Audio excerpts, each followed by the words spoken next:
negatif space itu adalah seni gaya visual secara utuh. Saya bayangkan imajinasi saya tentang persepsi gestalt.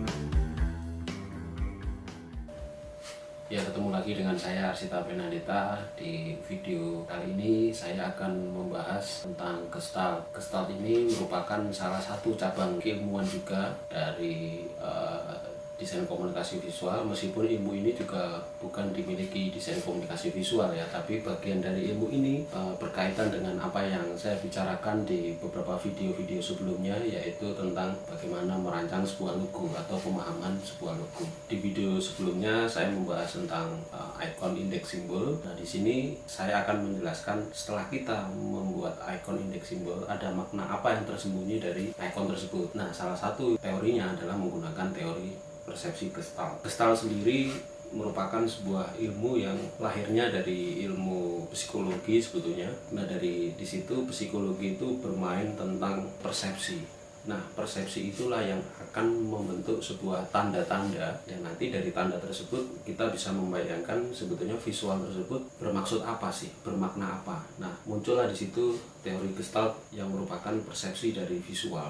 Bila di icon index simbol saya membahas tentang bagaimana visual itu bisa dimunculkan, bagaimana simbol itu bisa disepakati, di sini kita akan melihat apa saja yang tersembunyi dari bentuk simbol tersebut. Karena sebetulnya kalau kita lihat simbol dari logo itu adalah sesuatu yang samar, artinya dia bersifat ikonik, bersifat sekilas, tapi secara persepsi kita bisa melihat sesuatu yang utuh. Kita lihat banyak sekali di logo terutama itu bermain tentang misalnya tanda panah. Nah, dari panah tersebut ada sesuatu makna apa yang tersembunyi. Oh, panah tersebut ada bagian yang merujuk pada simbol tertentu, atau dari panah tersebut dia mengisyaratkan terhadap objek tertentu. Nah, nanti kita akan bongkar apa itu yang disebut sebagai gestalt. Itu yang pertama. Yang kedua, banyak hal yang sebetulnya ini banyak dipahami desainer. Kebanyakan dia memahami bahwa sebelum dia memahami gestalt, dia memahami apa yang disebut sebagai negative space. Negative space itu sebetulnya berbeda dengan gestalt, tapi apakah selama ini desainer pahami negative space itu adalah salah dengan gestalt? Itu tidak juga gitu. Ada betulnya juga negative space. Jadi negative space itu lebih fokus pada memanfaatkan ruang-ruang yang sifatnya hitam putih atau space ruang-ruang kosong. Tapi di gestalt ini kita lebih dalam lagi. Tidak hanya ruang kosong, tapi persepsi apa yang bisa membentuk itu menjadi sebuah gambar. Kayak kita lihat biasanya kalau anak kecil biasanya menggambar burung. Burung itu dia hanya menggambar tarikan garis saja, seperti garis lengkung dua. Nah, itu sebetulnya anak kecil dia tidak membayangkan burung itu menjadi seperti menggambar burung secara utuh, ada sayapnya, ada paruhnya, enggak. Dia cukup menggambarkan secara sederhana garis lengkung dua. Nah, dari garis lengkung dua, persepsi kita itu bisa membayangkan apa itu bentuk simbol burung. Nah, persepsi itulah yang dimaksud dengan teori gestalt. Nah, sebelum kita masuk ke teori gestalt, saya akan membahas dulu tentang bagaimana persepsi visual itu. Saya kasih contoh, ini ada sebuah lukisan. Nah, lukisan ini adalah karya dari Octavio Ocampo. Jadi Octavio Ocampo ini adalah pelukis dari Meksiko, alirannya surrealisme. Jadi surrealisme ini adalah salah satu gaya visual atau gaya seni yang bergaya atau bergenre tentang sesuatu yang penuh mimpi. Surrealisme itu kan dari kata realis ya, tapi diberi surrealis itu realis yang dilebih-lebihkan, atau berarti mimpi yang dilebih-lebihkan, sesuatu yang real tapi dilebihkan. Nah, dari permainan gambar ini, visual lukisannya di Octavio Ocampo ini, dia menggambarkan ada sosok dua kuda yang saling berdiri. Dari tangannya dia membentuk mata, terus di belakangnya, di backgroundnya ada gunung, dan itu membentuk bibirnya, dan kaki kudanya membentuk leher. Nah, itu sebetulnya si Octavio Ocampo sendiri tidak menggambarkan sosok wajah tersebut, tapi dia menggambar persepsi bagaimana bentuk kuda itu digabungkan akhirnya membentuk sebuah wajah. Begitu juga gambar berikutnya, ini gambar sosok orang sedang melukis. Ternyata lukisannya ini dia matanya terbuat atau digambarkan dari perspektif dua rumah yang saling berjauhan dari si sosok menggambar tadi, dan itu secara persepsi melihatnya sebagai mata. Nah, ini juga bisa kita kaitkan dengan optical. Optical ini apa makna tersembunyi dari yang sebetulnya tidak tertampak di dalamnya, tapi makna tersebut dimunculkan ketika visual tersebut secara persepsi membentuk bentuk lain dari objek yang dia gambar. Nah, ini secara sederhana sebelum kita ngomongin tentang gestalt ya. Ini kita bicara dulu tentang persepsi, karena gestalt itu berkaitan dengan persepsi. Nah, ini contoh kedua. Kalau kita lihat ada satu gambar. Nah, dari gambar ini dengan ruang kosong, ada gambar bunga dan ada gambar kupu-kupu. Dua objek ini sebetulnya menggambarkan sesuatu yang sama sekali belum merujuk pada objek tertentu, hanya merujuk pada kupu-kupu dan bunga, belum bermain persepsi. Tapi secara sederhana kita bisa melihat bahwa gambar tersebut seperti bibir dan hidung. Lalu saya gambarkan secara utuh lagi. Digambarkan, ini juga karyanya pelukis tadi, itu ada daunnya, sampingnya, lalu daun tersebut membentuk gestur dari wajah.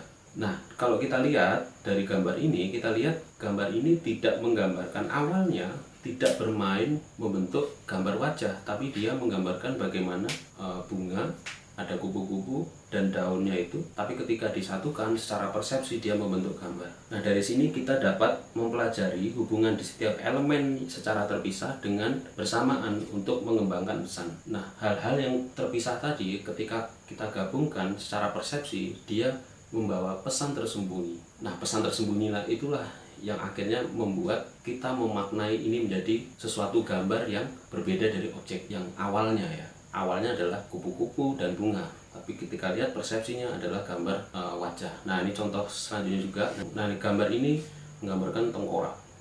Sebetulnya dia tidak ingin menggambarkan tengkorak awalnya secara persepsi, tapi menggambarkan, lukisan ini menggambarkan bagaimana orang yang sedang bercermin. Meskipun gaya semacam ini ya, gaya semacam ini kalau di seni rupa disebut sebagai surrealisme tadi ya, sesuatu yang realis tapi dilebih-lebihkan.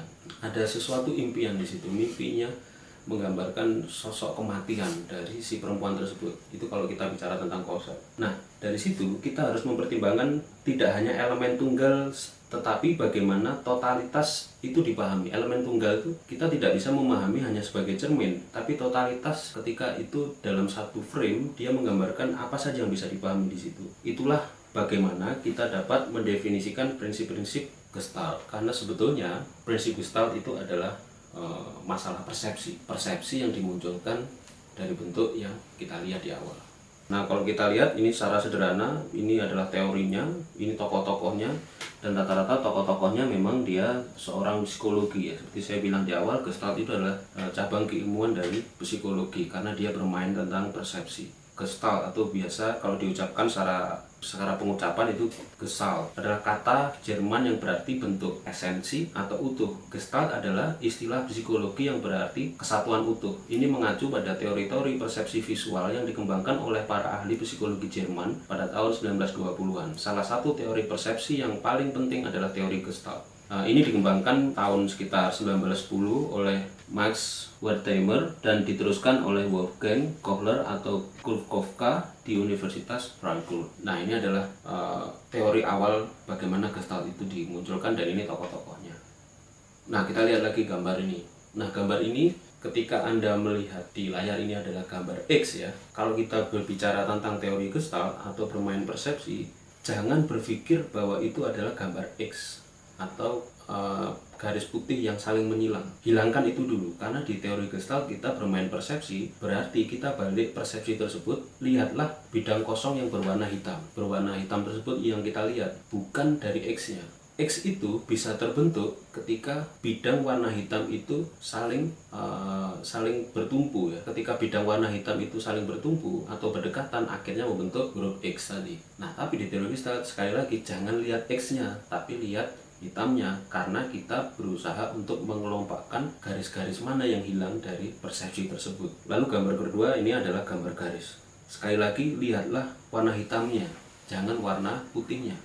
Ketika kita melihat warna hitamnya, kita akan melihat garis yang saling berdekatan. Dari sini kita bisa membayangkan ini, secara persepsi kita bisa membayangkan ada gambar dua wajah saling berdekatan. Secara persepsi juga kita melihat bisa juga ini garis ini adalah sebuah atau seekor kupu-kupu. Nah, persepsi itu yang kita bangun dari teori Gestalt ini. Lalu gambar berikutnya lagi dari gambar garis tersebut dicoba diberi warna putihnya. Nah, dari sini kita lihat ada dua persepsi di sini. Pertama, persepsi gambar orang saling berhadapan. Persepsi kedua adalah gambar cangkir. Nah, sekali lagi jangan melihat putihnya, tapi melihat hitamnya. Dari hitam tersebutlah kita bisa mempersepsikan bagaimana gambar itu menjadi objek yang berbeda sesuai maknanya juga ya. Nah, kita kembalikan lagi di sini. Nah, kita lihat gambarnya ini. Kalau tadi jangan lihat putihnya, sekarang kita lihat putihnya. justru gambar hitamnya lah yang akan menjadi kesatuan untuk menjadi sebuah cangkir. Kita rubah lagi persepsinya. Nah, kita juga akan bisa melihat seperti di awal tadi, bisa juga dia membuat persepsi menjadi sebuah atau seekor kupu-kupu. Jadi sebetulnya teori Gestalt itu coba kita bayangkan adalah mencari titik-titik mana yang tidak kita terpikirkan sebelumnya. Dari titik-titik tersebut kita bisa membayangkan bentuk-bentuk yang tersembunyi. Jadi pada teori ini berusaha menggambarkan bagaimana orang cenderung mengelompokkan unsur-unsur visual dalam kesatuan utuh saat diterapkan. Teori Gestalt banyak dipakai dalam proses desain dan cabang seni rupa lainnya, karena dia berbentuk persepsi visual. Jadi dari situ kita bisa simpulkan sebetulnya Gestalt itu adalah bagaimana kita di alam bawah sadar kita sebetulnya punya garis-garis tersendiri. Makanya tadi saya bilang di awal bahwa Gestalt itu adalah teori psikologi. Psikologi itu kan bisa kita kaitkan juga dengan alam bawah sadar. Sebetulnya di alam bawah sadar kita itu sebetulnya gambar itu sudah ratusan gambar sudah terekam. Nah, ketika kita ratusan gambar kita sudah terekam di kepala kita, ketika kita melihat bentuk sesuatu, kita bisa membayangkan objek tersebut seperti apa tanpa harus menarik garis tersebut. Nah, persepsi itulah yang akhirnya kita sepakati sebagai teori Gestalt. Nah, contoh berikutnya ini juga, ini kita lihat ada gambar sepeda motor. Di sepeda motor ini ada bentuk lampunya. Nah, lampunya ini seolah-olah bentuk mata. Mungkin si desainer produknya, kebetulan ini pasti desainer produk ya. Desainer produk ini merancang estetis dari lampunya ini seolah-olah lampu ini seperti mata hewan di kendaraan tersebut. Mungkin bisa dibayangkan kendaraan tersebut seperti kendaraan yang cepat, seperti cheetah gitu. Matanya dia tajam ke depan, dia bisa berfungsi lampu, tapi secara estetis, secara estetika, persepsi visual dia menggambarkan mata hewan tertentu yang dikaitkan dengan motor tersebut. Nah, prinsip dasar Gestalt mengacu pada proses interaksi antara individu dan lingkungan yang disebut sebagai bidang persepsi. Lingkungan itu lingkungan yang biasa kita lihat. Kita biasa lihat hewan. Ketika kita persepsi lingkungan kita melihat hewan, ketika melihat objek lampu tersebut, kita bayangan kita langsung bayangkan, oh ini adalah hewan cheetah gitu, atau ini adalah hewan yang cepat gitu ketika dikaitkan dengan motor. Pengorganisasian ini mempengaruhi makna yang dibentuk. Faktor inilah yang menyebabkan kita sering bisa merasakan keteraturan dari pola-pola yang sebenarnya acak. Jadi seperti saya sampaikan di awal, sebenarnya acak itu sebetulnya kita punya memori yang banyak di kepala kita. Saking acaknya, ketika kita melihat benda tertentu, kita coba mengkaitkan memori apa yang kita punya. Kita waktu kecil melihat burung hantu, ketika kita lihat ada sepeda motor dengan lampu semacam itu, persepsi kita langsung bayangkan, oh mata burung hantu. Makanya saya biasanya kalau di jalanan raya gitu, ketika saya mengendarai di belakang bis atau di belakang truk, saya melihat truk atau bis itu biasanya membentuk mata robot. Saya bayangkan, wah ini bis itu lampunya belakang itu seperti transformer gitu. Saya bayangkan imajinasi saya, karena imaji saya, psikologi saya, alam bawah sadar saya suka hal-hal yang sifatnya kreatif atau unik ya. Jadi ketika saya lihat bis, lampu belakangnya saya bayangkan itu sebagai wajah-wajah robot. Nah, itulah persepsi itulah yang disebut sebagai Gestalt. Karena di Gestalt ini faktor pentingnya adalah dia berusaha untuk menangkap pola-pola tersembunyi untuk dikaitkan dengan memori yang sebetulnya kita sudah punya. Seperti ini lagi contoh, kita lihat nih awan. Kalau kita lihat awan itu kan juga seolah-olah dia bisa menjadi bentuk tertentu. Saya juga kadang-kadang di jalan lihat awan itu kadang-kadang dia berbentuk seperti wajah manusia. Padahal itu ya awan biasa gitu. Tapi persepsi kita membentuk bentuk-bentuk itu menjadi bentuk yang biasa kita ingat. Nah, terus kadang-kadang bentuk-bentuk awan ini perkembangannya juga sering dikaitkan dengan hal-hal mitos gitu. Misalnya kalau di Jogja ada mitosnya, kalau ada Gunung Merapi keluar petruknya, awannya bentuk petruk, sosok petruk itu berarti mau meletus, itu kaitkan dengan mitos semacam itu. Ada juga awan berbentuk tangan dewa, atau awan berbentuk lafaz tulisannya Allah, atau awan berbentuk wajah Yesus. Itu sebetulnya perkembangan dari persepsi kita untuk melihat bentuk-bentuk itu menyerupai sesuatu. Akhirnya kita berusaha menghubungkan pola-pola itu menjadi bentuk-bentuk yang biasa kita ingat. Nah, itu persepsi itu disebut sebagai Gestalt. Nah, secara teori sendiri di Gestalt itu ada 5 prinsipnya.